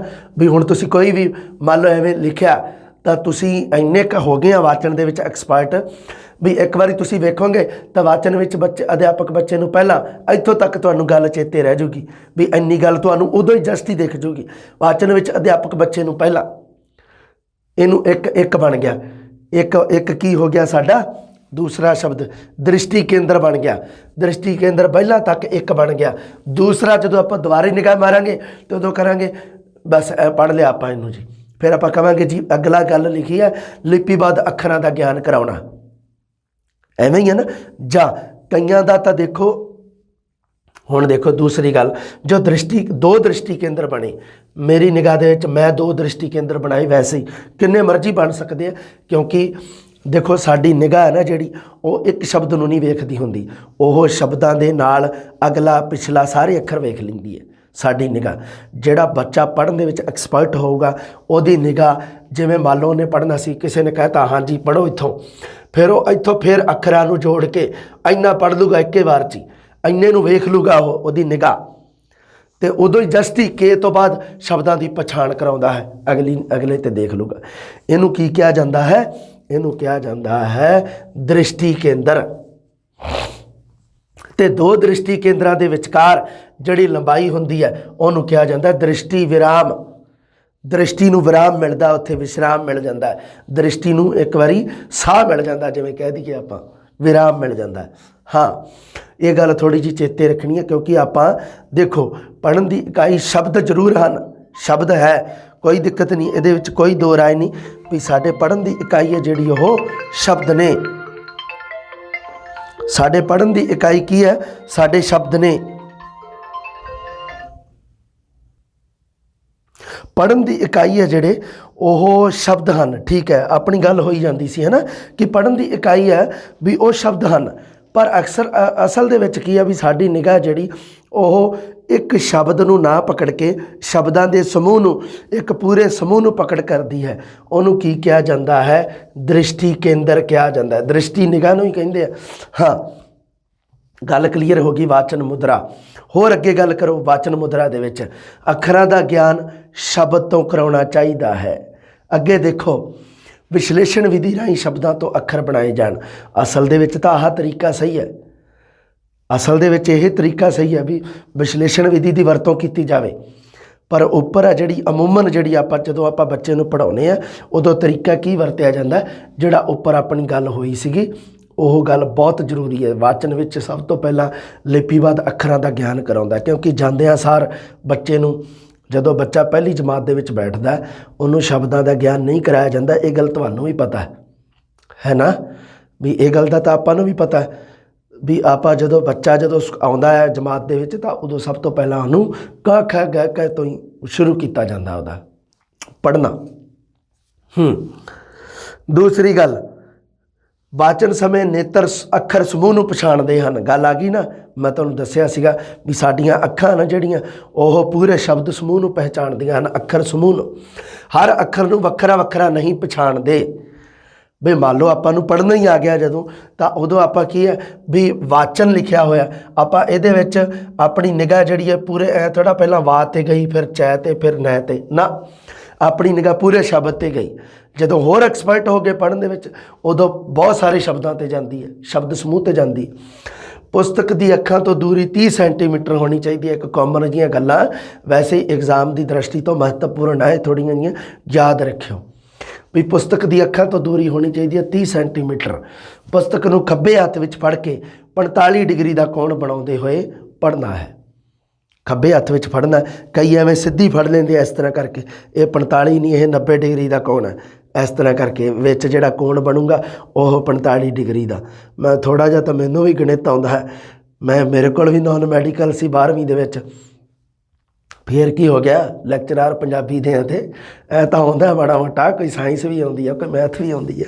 हाँ, वाचन शैली देखो किहड़ी किहड़ी है। वाचन शैली किहनूं कहिंदे आ? शैली का मतलब होंदा है विधि, ढंग, तरीका, अंग्रेजी दे विच वे जिन्हों कह दिंदे आ। शब्द उच्चारण, अखर अभिव्यक्ति, बल ते विराम, उतार चढ़ा, लै प्रवाह ते गति ते प्रभाव उत्पादिकता, ये सारियां गल्लां वाचन शैली दे विच आउंदियां। याद रखियो इन्हां नूं। शब्दां दा उच्चारण किहड़े ढंग नाल करना, किहड़ी शैली नाल, अखरां दी अभिव्यक्ति किहड़ी शैली नाल करनी है, बल ते विराम दा किहड़ा तरीका अपनाउणा है पढ़दिआं होइआं, उतार चढ़ा किहड़े नूं उच्चा करके बोलना, किहड़े नूं नीवें सुर दे विच बोलना, लै प्रवाह ते गति ते प्रभाव उत्पादिकता, ये है जिहड़ी प्रभाव उत्पादिकता मतलब उस तो बाद पैण वाला प्रभाव है, जिहड़ा प्रभावशाली वाचन जिन्हों आप कह दिंदे वो भी शैली के अंतर्गत विचारिया जाता है। सारिया गल्लां चेते रखियो है। शब्द उच्चारण, अखर अभिव्यक्ति, बल ते विराम। अखर अभिव्यक्ति मतलब अभिव्यक्त करना किसी चीज़ नूं। हाँ जी, वाचन के उद्देश देख लो किहड़े किहड़े। मैं तुहानूं दस्सिआ सी भी हर चीज़ का उद्देश हुंदा है। जदों गल सिक्ख्या दी आ जाए उदों कोई भी चीज़ उद्देश रहत नहीं हुंदी, कोई भी किरिया। इस करके वाचन का भी कोई ना कोई उद्देश है। देखो की है उद्देश, की है अखरां की पछाण ते शब्द धुनियां का उचित ज्ञान देना, ये वाचन के अंतर्गत आउंदा है। अखरां की पहचान कराउणी ते शब्द धुनियां का ज्ञान, पढ़ के समझण की योग्यता का विकास करना। कल्ला पढ़ना थोड़ा, पढ़न दे नाल नाल उसका मतलब शाब्दिक अर्थ भी ग्रहण करना, भाव अर्थ भी ग्रहण करना। गद जां पद की शुद्ध उच्चारण ते उचित उतार चढ़ाव नाल पढ़न की समर्था पैदा करना, क्योंकि गद नूं पढ़न का तरीका होर है, पद नूं पढ़न का तरीका होर है। ਹੈ ਨਾ। ਵਾਰਤਕ ਪੜ੍ਹਨੀ ਹੋਵੇ ਤਾਂ ਆਪਣਾ ਲਹਿਜਾ ਚੇਂਜ ਹੋ ਜਾਂਦਾ, ਅਧਿਆਪਕ ਦਾ ਵੀ ਲਹਿਜਾ ਬਦਲ ਜਾਂਦਾ। ਅਤੇ ਜਦੋਂ ਆਪਾਂ ਕਵਿਤਾ ਪੜ੍ਹਨੀ ਹੋਵੇ ਤਾਂ ਉਦੋਂ ਆਪਣਾ ਲਹਿਜਾ ਭਾਵਪੂਰਨ ਹੁੰਦਾ ਹੈ।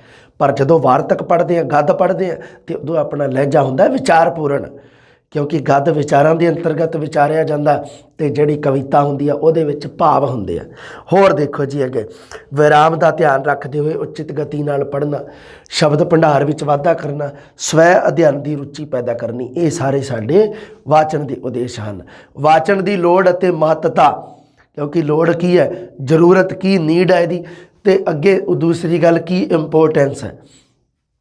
ਇੱਕ ਤਾਂ ਦੇਖੋ ਜੀ ਪੜ੍ਹੇ ਲਿਖੇ ਹੋਣਾ, ਬੰਦੇ ਦੇ ਪਹਿਲੇ 2 ਕੌਸ਼ਲਾਂ ਦਾ ਵਿਕਾਸ ਕਿੰਨਾ ਵੀ ਹੋਇਆ ਹੋਵੇ, ਸੁਣਨ ਅਤੇ ਬੋਲਣ ਦਾ ਕਿੰਨਾ ਵੀ, ਪਰ ਜਦੋਂ ਪੜ੍ਹੇ ਲਿਖੇ ਦੀ ਗੱਲ ਆਉਂਦੀ ਹੈ ਨਾ ਵੀ ਬੰਦਾ ਇਹ ਇਲਿਟਰੇਟ ਤਾਂ ਨਹੀਂ ਗਾ ਕਿਤੇ, ਹੈ ਨਾ, ਵੀ ਇਹ ਬੰਦਾ ਐਜੂਕੇਟਡ ਆ, ਉਦੋਂ ਗੱਲ ਕਿਹਦੇ 'ਤੇ ਰੁਕਦੀ ਆਣ ਕੇ, ਪੜ੍ਹੇ ਲਿਖੇ ਹੋਣ 'ਤੇ। ਜਿਸ ਵਿਅਕਤੀ ਨੂੰ ਪੜ੍ਹਨਾ ਨਹੀਂ ਆਉਂਦਾ ਅਤੇ ਉਹ ਅਨਪੜ੍ਹ ਆ, ਗੱਲ ਖਤਮ ਹੋ ਗਈ। ਅਗਰ ਅਨਪੜ੍ਹ ਦੀ ਪਰਿਭਾਸ਼ਾ ਦੇਣੀ ਹੋਵੇ ਤਾਂ ਉਹ ਕੌਣ ਆ ਜੀ, ਵੀ ਉਹ ਥੋੜ੍ਹਾ ਹੈ ਵੀ ਜਿਹਨੂੰ ਸੁਣਨਾ ਬੋਲਣਾ ਨਹੀਂ ਹੁੰਦਾ। ਸੁਣਨਾ ਬੋਲਣਾ ਤਾਂ ਸਾਰਿਆਂ ਨੂੰ ਹੁੰਦਾ ਦੁਨੀਆ 'ਤੇ, ਪਰ ਸਾਰੇ ਲੋਕ ਥੋੜ੍ਹਾ ਪੜ੍ਹੇ ਲਿਖੇ ਆ। ਫਿਰ ਕੀ ਆ, ਜਿਹਨੂੰ ਪੜ੍ਹਨਾ ਨਹੀਂ ਆਉਂਦਾ ਸਮਝੋ ਉਹਨੂੰ ਬਸ ਨਹੀਂ ਆਉਂਦਾ ਜੀ, ਬਿਲਕੁਲ ਨਹੀਂ, ਉਹ ਅਨਪੜ੍ਹ ਆ ਬੰਦਾ। ਅੱਗੇ ਦੇਖ ਲਓ ਜੀ, ਸਿੱਖਿਆ ਪ੍ਰਾਪਤੀ ਵਿੱਚ ਸਹਾਇਕ, ਕਿਉਂਕਿ ਵਿਦਿਆਰਥੀ ਦੇ ਵਿੱਚ ਸਿੱਖਿਆ ਪ੍ਰਾਪਤੀ ਦਾ ਸਭ ਤੋਂ ਵੱਡਾ ਸਾਧਨ ਉਹਦੇ ਕੋਲ ਕੀ ਹੈ, ਵਿਦਿਆਰਥੀ ਕੋਲ ਪਾਠ ਪੁਸਤਕ। ਪਾਠ ਪੁਸਤਕ ਦੇ ਵਿੱਚੋਂ ਗਿਆਨ ਕਿਵੇਂ ਪ੍ਰਾਪਤ ਕਰੂਗਾ, ਉਹ ਪੜ੍ਹ ਕੇ। ਇਸ ਕਰਕੇ ਜੇ ਪੜ੍ਹਨਾ ਨਹੀਂ ਆਉਂਦਾ ਤਾਂ ਪਾਠ ਪੁਸਤਕ ਦੇ ਵਿੱਚੋਂ ਗਿਆਨ ਪ੍ਰਾਪਤ ਨਹੀਂ ਕਰੂਗਾ। ਅਗਲੀ ਗੱਲ, ਗਿਆਨ ਪ੍ਰਾਪਤੀ ਦਾ ਸਾਧਨ, ਵਾਚਨ ਕੌਸ਼ਲ ਜਿੰਨਾ ਗਿਆਨ ਪ੍ਰਾਪਤ ਕਿਹੜੀ ਚੀਜ਼ ਕਰ ਸਕਦੀ ਹੈ, ਆਪਾਂ ਸੁਣ ਕੇ ਕਿੰਨਾ ਕੁ ਗਿਆਨ ਪ੍ਰਾਪਤ ਕਰ ਲਾਂਗੇ, ਕਿਉਂਕਿ ਆਪਣੀਆਂ ਬਹੁਤ ਸਾਰੀਆਂ ਚੀਜ਼ਾਂ ਜਿਹੜੀਆਂ ਹੁੰਦੀਆਂ ਸਾਡੀ ਪਹੁੰਚ ਦੇ ਵਿੱਚ ਜਿਹੜੀਆਂ ਆਉਂਦੀਆਂ ਹੀ ਤਾਂ ਆ ਵੀ ਉਹ ਪੁਸਤਕਾਂ ਰਾਹੀਂ ਸਾਡੇ ਤੱਕ ਪਹੁੰਚ ਹੁੰਦੀ ਹੈ ਕਈ ਚੀਜ਼ਾਂ ਦੀ, ਕਈਆਂ ਦੀਆਂ ਜੀਵਨੀਆਂ ਮਹਾਨ ਲੋਕਾਂ ਦੀਆਂ, ਕੋਈ ਪੁਰਾਣੀਆਂ ਕੋਈ ਲਿਖਤਾਂ ਜਿਹੜੀਆਂ, ਅਤੇ ਉਹ ਸਾਡੇ ਤੱਕ ਕਿਵੇਂ ਪਹੁੰਚਦੀਆਂ, ਉਹ ਲਿਖਤੀ ਲਿਪੀਬੱਧ ਰੂਪ ਵਿੱਚ। ਅਤੇ ਲਿਪੀਬੱਧ ਨੂੰ ਜੇ ਪੜ੍ਹਨਾ ਹੀ ਨਾ ਆਇਆ ਤਾਂ ਫਿਰ ਆਪਾਂ ਉਹਦੇ ਵਿੱਚੋਂ ਗਿਆਨ ਪ੍ਰਾਪਤ ਨਹੀਂ ਕਰ ਸਕਾਂਗੇ। ਗਿਆਨ ਪ੍ਰਾਪਤੀ ਦਾ ਸਾਧਨ ਸਮਾਜਿਕ ਉਪਯੋਗੀਤਾ, ਇਹਦੀ ਸਮਾਜਿਕ ਵਿਵਹਾਰ ਅਤੇ ਸਮਾਜਿਕ ਕਾਰਜਾਂ ਲਈ ਵਾਚਨ ਦੀ ਲੋੜ ਹੈ। ਬਾਹਲਾ ਦੂਰ ਕੀ ਜਾਣਾ, ਤੁਸੀਂ ਬੈਂਕ ਦੇ ਵਿੱਚ ਚੱਲ ਜਾਓ, ਬੈਂਕ ਦੇ ਵਿੱਚ ਤੁਸੀਂ ਬਹੁਤ ਸਾਰੇ ਵੇਖ ਲਓਗੇ ਵੀ ਉਹਨਾਂ ਨੂੰ ਬਹੁਤ ਸਾਰੇ, ਮੈਂ ਇਹ ਵੀ ਵੇਖਿਆ ਕਈ ਤਾਂ ਐਵੇਂ ਦੇ ਹੁੰਦੇ ਆ, ਕਈ ਲੋਕ ਪੜ੍ਹੇ ਲਿਖੇ ਵੀ ਐਵੇਂ ਦੇ ਮੈਂ ਵੇਖਿਆ ਵੀ ਜਿਨ੍ਹਾਂ ਨੂੰ ਬੈਂਕ ਦੇ ਵਿੱਚ ਫਾਰਮ ਤੱਕ ਨਹੀਂ ਭਰਨਾ ਆਉਂਦਾ। ਇਹ ਵੀ ਪਤਾ ਨਹੀਂ ਕੀ, ਇਹ ਵੀ ਹੁੰਦਾ ਹੈ ਕੁਦਰਤੀ, ਇਹ ਵੀ ਸਾਇੰਸੀ ਹੁੰਦੇ ਆ, ਇਹ ਵੀ ਰੱਬ ਵੱਲੋਂ ਹੀ ਕੋਈ ਅੰਦਰ ਕੋਈ ਤਾਰਾ ਫਿੱਟ ਕੀਤੀਆਂ ਹੁੰਦੀਆਂ, ਇਹ ਵੀ ਹੈ ਨਾ ਹੋ ਜਾਂਦਾ ਕਈ ਵਾਰੀ। ਵਿਦਿਆਰਥੀ ਮੈਂ ਵੇਖਿਆ ਕਈ ਬਹੁਤ ਸਾਰੇ ਪੜ੍ਹੇ ਹੁੰਦੇ ਆ, ਪਰ ਫਿਰ ਵੀ ਉਸ ਪਹੁੰਚ ਤੱਕ ਨਹੀਂ ਹੁੰਦੇ ਵੀ ਮੰਨ ਲਓ ਉਹਨਾਂ ਨੂੰ ਕਹਿ ਦਿਓ ਵੀ ਆਹ ਚੱਕ ਵੀ ATM ਅਪਲਾਈ ਕਰਨ ਵਾਲਾ ਫਾਰਮ, ਉਹਨੂੰ ਪਤਾ ਹੀ ਲੱਗਣਾ, ਉਹਦੇ ਵਾਸਤੇ ਉਹ ਕਾਲਾ ਅੱਖਰ ਮੱਝ ਬਰਾਬਰ ਹੋ ਜਾਂਦਾ ਕੰਮ। ਪੜ੍ਹੇ ਲਿਖੇ ਹੋਣ ਦੇ ਬਾਵਜੂਦ BA MA ਜਿਹੜੇ ਕੀਤੇ ਉਹ ਵੀ ਐਵੇਂ ਕਰ ਜਾਂਦੇ ਆ ਕਈ ਵਾਰੀ, ਹੈ ਨਾ। ਸਮਾਜਿਕ ਉਪਯੋਗੀਤਾ ਇਹਦੀ, ਮੰਨ ਲਓ ਕੋਈ ਆਪਾਂ ਬਾਹਲਾ ਦੂਰ ਕੀ ਜਾਣਾ, ਕਿਸੇ ਅਣਜਾਣ ਸ਼ਹਿਰ ਦੇ ਵਿੱਚ ਗਏ ਤਾਂ ਆਪਾਂ ਨੂੰ ਮਤਲਬ ਜੇ ਆਪਾਂ ਪੜ੍ਹੇ ਲਿਖੇ ਹੈਗੇ ਆ ਅਤੇ ਆਪਾਂ ਪੜ੍ਹ ਕੇ ਅਤੇ ਆਪਾਂ ਵੇਖ ਸਕਦੇ ਹਾਂ ਵੀ ਆਪਾਂ ਹੁਣ ਕਿਹੜੇ ਏਰੀਏ ਦੇ ਵਿੱਚ ਆ ਜਾਂ ਕਿਵੇਂ ਵੀ ਆ, ਹੈ ਨਾ। ਆਪਾਂ ਨੈਵੀਗੇਸ਼ਨ ਲਾ ਕੇ ਦੇਖ ਸਕਦੇ, ਪਰ ਪੜ੍ਹੇ ਲਿਖੇ ਹੀ ਨਹੀਂ ਤਾਂ ਫਿਰ ਆਪਾਂ ਕੁਛ ਵੀ ਨਹੀਂ ਗੇ। ਸਮਾਜਿਕ ਉਪਯੋਗੀਤਾ ਬਹੁਤ ਆ, ਸਮਾਜ ਦੇ ਵਿੱਚ ਰਹਿਣਾ ਹੈ ਤਾਂ ਪੜ੍ਹੇ ਲਿਖੇ ਹੋਣਾ ਬਹੁਤ ਜ਼ਰੂਰੀ ਹੈ। ਆਪਾਂ ਨੂੰ ਵਾਚਨ ਪੜ੍ਹਨਾ ਆਉਣਾ ਬਹੁਤ ਜ਼ਰੂਰੀ ਹੈ। ਅਗਲੀ ਗੱਲ ਦੇਖੋ, ਮਨੋਰੰਜਨ ਦਾ ਸਾਧਨ, ਵਿਹਲੇ ਸਮੇਂ ਦੀ ਸੁਯੋਗ ਵਰਤੋਂ ਪੁਸਤਕਾਂ ਆਪਾਂ ਕਰ ਸਕਦੇ ਹਾਂ। ਪੁਸਤਕਾਂ ਦੇ ਰਾਹੀਂ ਬਹੁਤ ਸਾਰੇ ਨਾਵਲ, ਨਾਟਕ, ਕਹਾਣੀਆਂ ਲੋਕ ਜਦੋਂ ਆਪਣੇ ਵਿਹਲੇ ਸਮੇਂ ਪੜ੍ਹਦੇ ਆ ਤਾਂ ਉਹ ਜੇ ਪੜ੍ਹਨ ਕੌਸ਼ਲ ਜੇ ਉਹਨਾਂ ਨੂੰ ਆਉਂਦਾ ਹੀ ਨਹੀਂ, ਉਹਨਾਂ ਦਾ ਪੜ੍ਹਨ ਕੌਸ਼ਲ ਵਿਕਸਿਤ ਹੀ ਨਹੀਂਗਾ, ਅਤੇ ਉਹ ਗਿਆਨ ਪ੍ਰਾਪਤ ਨਹੀਂ ਕਰ ਸਕਣਗੇ। ਵਿਹਲੇ ਸਮੇਂ ਦੀ ਸੁਯੋਗ ਵਰਤੋਂ ਕਰਨ ਦਾ ਸਭ ਤੋਂ ਵਧੀਆ ਜੇ ਕੋਈ ਹੈਗਾ ਜ਼ਰੀਆ ਤਾਂ ਉਹ ਹੈਗੀਆਂ ਪੁਸਤਕਾਂ, ਕਿਤਾਬਾਂ। ਕਿਤਾਬਾਂ ਦੇ ਨਾਲ ਦੋਸਤੀ ਹੈ ਜਿਸ ਬੰਦੇ ਦੀ, ਉਹਨੂੰ ਸਭ ਤੋਂ ਵੱਧ ਗਿਆਨ ਹੈ। ਪਰ ਜਿਵੇਂ ਮੰਨ ਲਓ ਵੀ ਪੜ੍ਹਨਾ ਹੀ ਨਹੀਂ ਆਉਂਦਾ ਅਤੇ ਫਿਰ ਗਿਆਨ ਕੀ ਸਵਾਹ ਉੱਥੋਂ ਲੈਣਾ। ਅੱਗੇ ਦੇਖੋ ਜੀ, ਆਲੋਚਨਾਤਮਕ ਦ੍ਰਿਸ਼ਟੀਕੋਣ ਦੇ ਵਿੱਚ ਸਹਾਇਕ ਹੈ।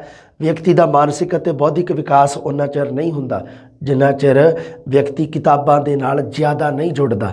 ਜਦੋਂ ਬਹੁਤ ਸਾਰਾ ਕੋਈ ਮੰਨ ਲਓ ਜਿਵੇਂ ਕਿਤਾਬਾਂ ਦੇ ਨਾਲ ਜਿਸ ਦੀ ਬਹੁਤ ਗਹਿਰੀ ਦੋਸਤੀ ਹੈ, ਬਹੁਤ ਗਹਿਰੇ ਤਰੀਕੇ ਨਾਲ ਜੁੜਿਆ ਹੋਇਆ, ਅਤੇ ਉਹਦਾ ਕੀ ਹੋਊਗਾ, ਮਾਨਸਿਕ ਅਤੇ ਬੌਧਿਕ ਵਿਕਾਸ ਬਹੁਤ ਹੋਊਗਾ। ਅਤੇ ਉਹ ਹਰ ਚੀਜ਼ ਦੀ ਮਤਲਬ ਆਲੋਚਨਾ ਦੇ ਵਿੱਚ ਉਹਦਾ ਉਹ ਚੀਜ਼ ਕੰਮ ਆਊਗੀ ਉਹਦੇ।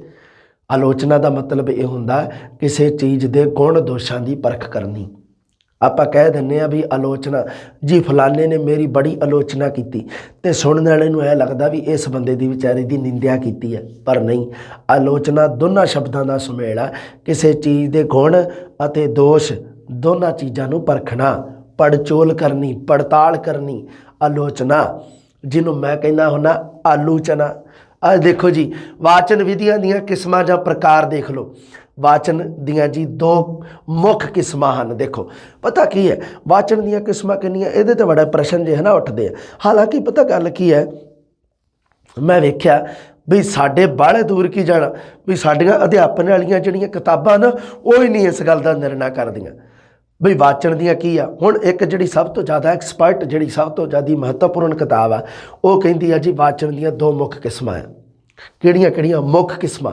सूखम ते स्थूल आ। फिर उन्हें की किया भी वाचन दियां कुल किस्मां करतियां उन्हें, किहड़ियां किहड़ियां करतियां उन्हें, उहदे विच अगे आ जाऊगा, अगे गल होर आ जाऊगी। सब तो पहला तो आह डायग्राम देख लो। वाचन दे विच दो तरीके नाल हुंदा, एक सूखम वाचन, एक स्थूल वाचन हुंदा।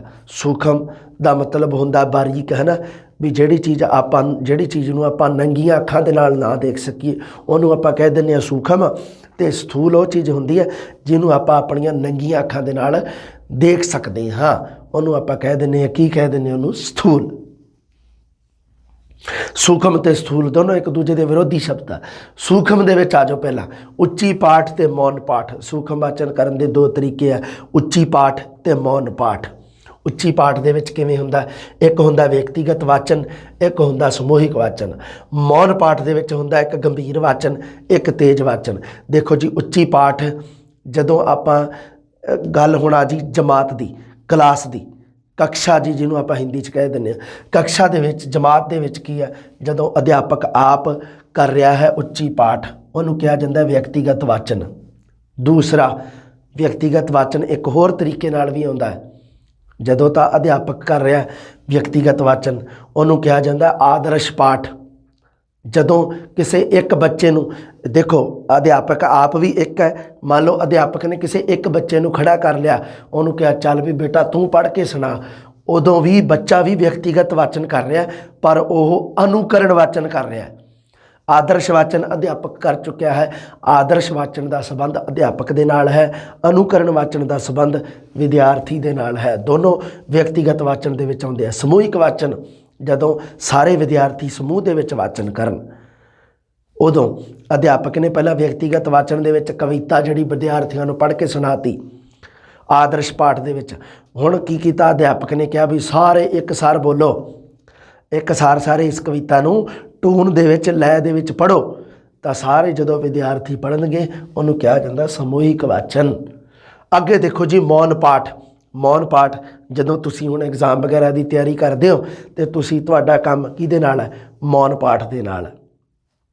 हालांकि उच्ची पाठ करन दा भी आपदा नज़ारा है, तुसी करके देख लियो। किते मान लो कोई एवें दा कोई इस तरह का टॉपिक है जिहड़ा तुहाडी समझ दे विच नहीं आउंदा, मान लो अलग तुहानूं लगदा भी इहनूं बड़ा टाइम हो गया जी पढ़दे नूं, गल क्लीयर नहीं होई, तुसी उसनूं एक बारी उच्ची पाठ दे विच जरूर पढ़ के देख लियो।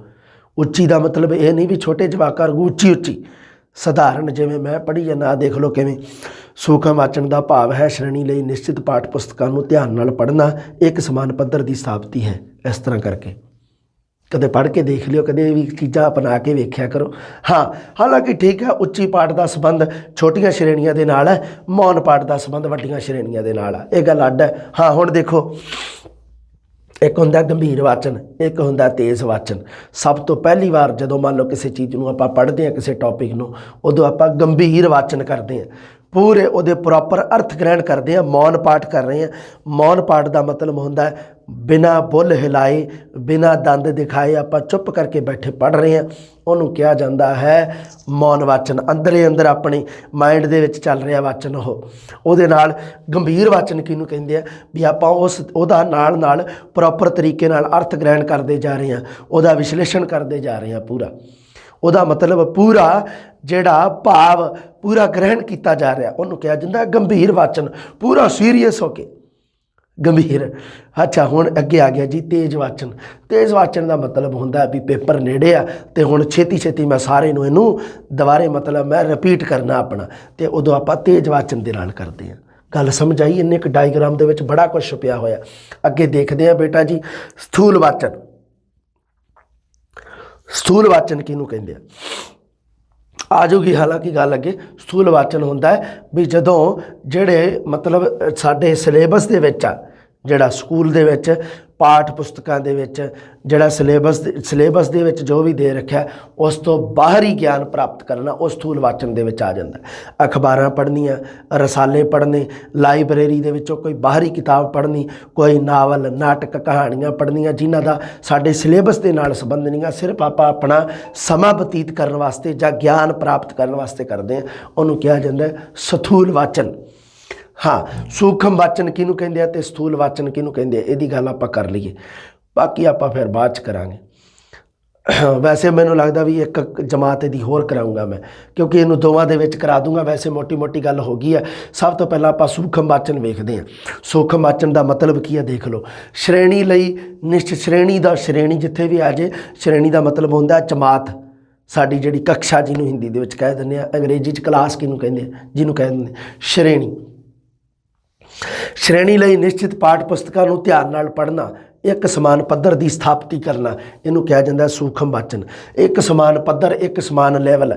ਦੇਖੋ ਮੰਨ ਲਓ ਵੀ 5ਵੀਂ ਜਾਂ 6ਵੀਂ ਜਮਾਤ ਦੇ ਵਿੱਚ ਤੁਸੀਂ ਪੜ੍ਹਾਉਣ ਗਏ, ਤਾਂ ਐ ਤਾਂ ਹੈ ਨਹੀਂਗਾ ਵੀ 6ਵੀਂ ਜਮਾਤ ਦੇ ਵਿੱਚ 20 ਵਿਦਿਆਰਥੀ ਬੈਠੇ ਆ, 10 ਨੂੰ ਕੁਛ ਹੋਰ ਪੜ੍ਹਾ ਦੋਗੇ, 10 ਨੂੰ ਕੁਛ ਹੋਰ ਪੜ੍ਹਾ ਦੋਗੇ, ਨਹੀਂ, ਤੁਸੀਂ ਇੱਕ ਹੀ ਪਾਠ ਪੜ੍ਹਾਓਗੇ ਉਹਨਾਂ ਨੂੰ। ਉਹਨੂੰ ਕਿਹਾ ਜਾਂਦਾ ਹੈ ਇੱਕ ਸਮਾਨ ਪੱਧਰ ਦੀ ਸਥਾਪਤੀ ਕਰਨਾ। ਸਾਰਿਆਂ ਵਾਸਤੇ ਇੱਕੋ ਜਿਹਾ ਨੌਲੇਜ ਸਾਰਿਆਂ ਨੂੰ ਦੇਣਾ, ਇੱਕੋ ਜਿਹਾ ਨੌਲੇਜ ਸਾਰਿਆਂ ਨੂੰ ਪ੍ਰਦਾਨ ਕਰਨਾ, ਉਹਨੂੰ ਕਿਹਾ ਜਾਂਦਾ ਇੱਕ ਸਮਾਨ ਪੱਧਰ ਲੈਵਲ ਦੀ ਸਥਾਪਨਾ ਕਰਨੀ। ਸਾਰੇ ਬੱਚਿਆਂ ਨੂੰ ਇੱਕ ਸਮਾਨ ਸਮਝ ਕੇ ਉਹਨਾਂ ਨੂੰ ਗਿਆਨ ਪ੍ਰਦਾਨ ਕਰਨਾ। ਇਵੇਂ ਹੀ ਹੈ ਨਾ, ਇਹਨੂੰ ਕਿਹਾ ਜਾਂਦਾ ਸੂਖਮ ਵਾਚਨ। ਸ਼੍ਰੇਣੀ ਲਈ ਨਿਸ਼ਚਿਤ ਪਾਠ ਪੁਸਤਕ ਨੂੰ ਆਪਾਂ ਪੜ੍ਹਨਾ ਅਤੇ ਇੱਕ ਸਮਾਨ ਪੱਧਰ ਦੀ ਸਥਾਪਤੀ ਕਰਨਾ। ਬਈ ਸਾਰੇ ਜਿਹੜੇ ਸਮੂਹ ਦੇ ਵਿੱਚ, ਜਮਾਤ ਕਹਿੰਦੇ ਕਿਹਨੂੰ ਆ, ਅਰੇ ਇਸੇ ਨੂੰ ਤਾਂ ਕਹਿੰਦੇ ਆ ਵੀ ਸਮੂਹ ਦੇ ਵਿੱਚ ਵਿਦਿਆਰਥੀ ਬੈਠੇ ਆ, ਸਾਰੇ ਸਮੂਹ ਦੇ ਵਿੱਚ, ਤਾਂ ਸਾਰੇ ਸਮੂਹ 'ਤੇ ਇੱਕੋ ਹੀ ਲੈਵਲ, ਇੱਕ ਸਮਾਨ ਲੈਵਲ, ਉਹਨਾਂ ਨੂੰ ਸਾਰਿਆਂ ਨੂੰ ਮਤਲਬ ਉਹਦੇ ਵਿੱਚ ਉਹਨੂੰ ਐਕਸਪਰਟ ਬਣਾਉਣਾ। ਅੱਗੇ ਦੇਖੋ ਜੀ, ਸੂਖਮ ਵਾਚਨ ਦੇ ਉਦੇਸ਼ ਕੀ ਆ? ਬੱਚਿਆਂ ਦੇ ਸ਼ਬਦ ਭੰਡਾਰ ਵਿੱਚ ਵਾਧਾ ਕਰਨਾ, ਠੀਕ ਹੈ, ਗੱਲ ਸਹੀ ਹੈ। ਉਚਾਰਨ ਨੂੰ ਠੀਕ ਕਰਨਾ, ਇਹ ਬੱਚਾ ਸੂਖਮ ਵਾਚਨ ਦੇ ਵਿੱਚ ਕਰੂਗਾ। ਸੂਖਮ ਵਾਚਨ ਦੇ ਵਿੱਚ ਹੀ ਹੋ ਜੂਗੀ ਸਾਰੀ ਗੱਲ ਇਹਦੀ ਕਲੀਅਰ।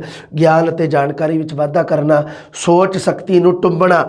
ਟੁੰਬਣਾ ਦਾ ਸ਼ਾਬਦਿਕ ਅਰਥ ਹੁੰਦਾ ਡੂੰਘਾ ਅਸਰ ਪਾਉਣਾ। ਹੋ ਸਕਦਾ ਤੁਸੀਂ ਕੋਈ, ਮੰਨ ਲਓ ਤੁਹਾਡੇ ਵਿੱਚੋਂ ਬਹੁਤ ਸਾਰਿਆਂ ਕੋਲੇ ਮੂਲ ਕਿਤਾਬਾਂ ਹੋਣ ਅਧਿਆਪਨ ਦੀਆਂ, ਉਹਦੇ ਵਿੱਚ ਟੁੰਬਣਾ ਸ਼ਬਦ ਲਿਖਿਆ ਹੋਵੇ, ਤਾਂ ਮੈਂ ਵੀ ਟੁੰਬਣਾ ਹੀ ਲਿਖਤਾ। ਟੁੰਬਣਾ ਦਾ ਮਤਲਬ ਹੁੰਦਾ ਕਿਸੇ ਚੀਜ਼, ਕਿਸੇ ਗੱਲ ਦਾ ਡੂੰਘਾ ਅਸਰ ਪਾਉਣਾ, ਡੂੰਘਾ ਅਸਰ ਪੈਣਾ। ਸਧਾਰਨ ਰੂਪ ਜਾਂ ਗੈਰ ਰਸਮੀ ਵਿਧੀ ਰਾਹੀਂ ਵਿਆਕਰਣ ਦਾ ਉਪਯੋਗੀ ਗਿਆਨ ਦੇਣਾ। ਗੈਰ ਰਸਮੀ ਵਿਧੀ ਦੇ ਦੁਆਰਾ ਵਿਆਕਰਣ ਦਾ ਉਪਯੋਗੀ ਗਿਆਨ ਦੇਣਾ ਵਿੱਚ ਇਹ ਸੂਖਮ ਵਾਚਨ ਦੇ ਅੰਤਰਗਤ ਆਉਂਦਾ। ਜਦੋਂ ਆਪਾਂ ਕੋਈ ਪਾਠ ਪੜ੍ਹਾਉਂਦੇ ਵਿੱਚੋਂ ਕੀ ਆ, ਉਹਦੇ ਵਿੱਚੋਂ ਵਿਆਕਰਣ ਸੰਬੰਧੀ ਬੱਚਿਆਂ ਨੂੰ ਨੌਲੇਜ ਦੇਈਏ। ਅੱਗੇ ਦੇਖੋ ਅਗਲੀ ਗੱਲ, ਵਿਸ਼ਰਾਮ ਚਿੰਨ੍ਹਾਂ ਦੀ ਮਦਦ ਨਾਲ ਸਰਲ ਅਤੇ ਸ਼ੁੱਧ ਪੜ੍ਹਾਈ ਦਾ ਅਭਿਆਸ ਕਰਾਉਣਾ। ਇਹ ਜਿਹੜਾ ਕਿਹਦੇ ਵਿੱਚ ਆਊਗਾ? ਸੂਖਮ ਵਾਚਨ ਦੇ ਵਿੱਚ ਆਊਗਾ। ਵਿਸ਼ਰਾਮ ਚਿੰਨ੍ਹਾਂ ਦੀ ਪ੍ਰੋਪਰ ਬੱਚੇ ਨੂੰ ਵਰਤੋਂ ਕਰਨੀ ਸਿਖਾਉਣੀ, ਵੀ ਕਿੱਥੇ ਰੁਕਣਾ ਹੈ, ਕਿੱਥੇ ਨਹੀਂ ਰੁਕਣਾ, ਕਿੱਥੇ ਕਿੰਨਾ ਰੁਕਣਾ ਹੈ, ਇਹ ਵੀ ਗੱਲ ਹੈ। ਸ਼ੁੱਧ ਪੜ੍ਹਾਈ ਦਾ ਅਭਿਆਸ, ਬੱਚਿਆਂ ਅੰਦਰ ਚੰਗੀਆਂ ਅਧਿਐਨ ਰੁਚੀਆਂ ਪੈਦਾ ਕਰਨੀਆਂ, ਇਹ ਸਾਰੇ ਸੂਖਮ ਵਾਚਨ ਦੇ ਉਦੇਸ਼ਾਂ ਦੇ ਅੰਤਰਗਤ ਆ ਜਾਂਦੇ ਆ। ਹੁਣ ਦੇਖੋ ਜੀ, ਸੂਖਮ ਵਾਚਨ ਦੀ ਅੱਗੇ ਵਿਧੀਆਂ ਦੀ ਗੱਲ ਆਪਾਂ ਕਰਦੇ ਹਾਂ ਬੇਟਾ ਜੀ ਅਗਲੀ ਜਮਾਤ ਦੇ ਵਿੱਚ, ਕਿਉਂਕਿ ਆਪਾਂ ਛੇਤੀ ਨਹੀਂ, ਆਪਾਂ ਇਹਨੂੰ 2 ਕਲਾਸਾਂ ਦੇ ਵਿੱਚ ਇਹਨੂੰ ਨਿਪਟਾਉਣਾ ਆਪਾਂ, ਕਿਉਂਕਿ ਸਾਡਾ ਵਾਚਨ ਕੌਸ਼ਲ ਹੈ ਜਿਹੜਾ ਇਹ ਥੋੜ੍ਹਾ ਜਿਹਾ ਜ਼ਿਆਦਾ ਇੰਪੋਰਟੈਂਟ ਹੈ।